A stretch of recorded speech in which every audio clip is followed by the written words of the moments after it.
আসসালামু আলাইকুম। ইনফো টেলিভিশনে সবাইকে স্বাগত। খবর পড়ছি আমি তাসনিম খান। কথা শুরুতেই সংবাদ শিরোনাম। প্রধান উপদেষ্টার সঙ্গে সাক্ষাৎ করলেন প্রধান বিচারপতি।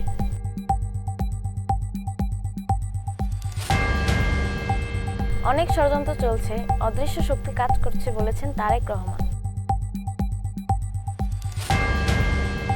ফ্রান্সে অনাস্থা ভোটে হারলেন প্রধানমন্ত্রী, বার্নিংয়ে সরকারের পতন।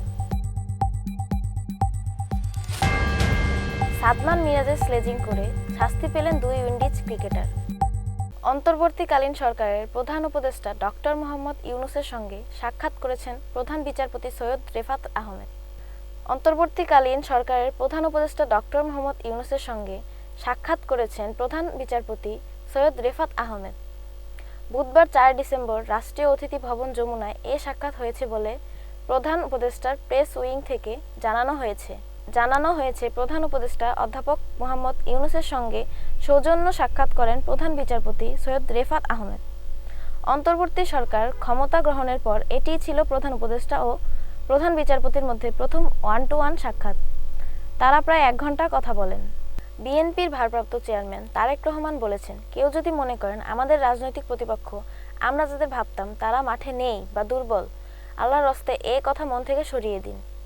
আগামী নির্বাচন অনেক কঠিন হবে।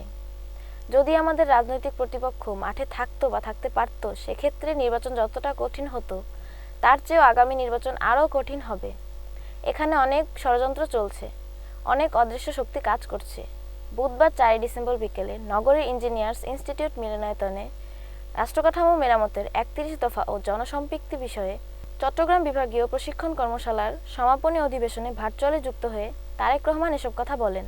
ফ্রান্সের পার্লামেন্টে অনাস্থা ভোটে হেরে গেছেন দেশটির প্রধানমন্ত্রী মিশেল বার্নিয়ে। এর ফলে সরকার প্রধানের পদে নিয়োগ পাওয়ার প্রায় 3 মাসের মাথায় সরে যেতে হচ্ছে তাকে।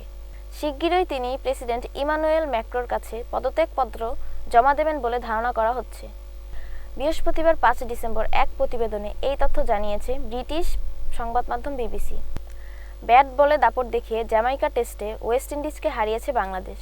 101 রানের বড় জয়ে মেহেদী হাসান মিরাজের দল সমতা নিয়ে টেস্ট সিরিজ শেষ করেছে।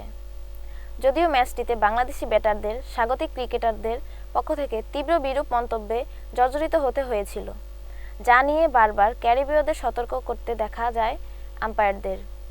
তবুও তারা সংযত হননি। তারই শাস্তি মিলেছে হারের পর।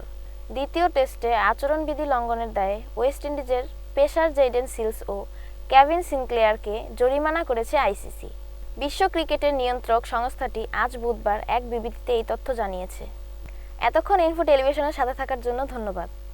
আমাদের সকল নিউজ দেখার জন্য www.infotvbd.com অথবা আমাদের ফেসবুক পেজ ও ইউটিউব চ্যানেল ভিজিট করুন।